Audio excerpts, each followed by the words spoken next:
dangdut Via Valen mengecam sikap warganet yang menganggap peristiwa pembakaran mobil yang dialaminya adalah settingan. Seperti diketahui, pasca peristiwa pembakaran mobil Toyota Alphard, Via Valen sempat dituduh merekayasa peristiwa pembakaran mobilnya. Ia dianggap men-setting peristiwa itu agar mendapat keuntungan dari klaim asuransi. Selain itu, Via juga sempat mendapat ejekan karena peristiwa itu. Warganet mengatakan peristiwa pembakaran mobil itu dikarenakan mobilnya yang diparkir di pinggir jalan. Hal itu sebelumnya telah diklarifikasi Via Valen bahwa garasi mobilnya saat itu sedang digunakan untuk syuting. Terkait tuduhan dan anggapan merekayasa peristiwa itu, Via Valen pun kini angkat bicara. Melalui Instagram menjelaskan bahwa mobilnya, Via Valen menerangkan bahwa mobil yang dibakar itu sudah tak lagi mendapat jaminan asuransi.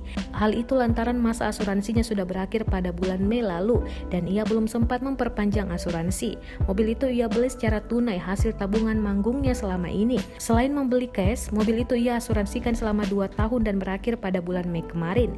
Namun sayangnya belum sempat diperpanjang asuransinya dan malah dibakar oleh orang yang tak dikenal. Dengan itu, Via pun menjawab tuduhan terkait pengklaiman asuransi mobilnya. Via berharap orang yang menuduhnya dapat berpikir positif terhadap orang lain yang terkena musibah.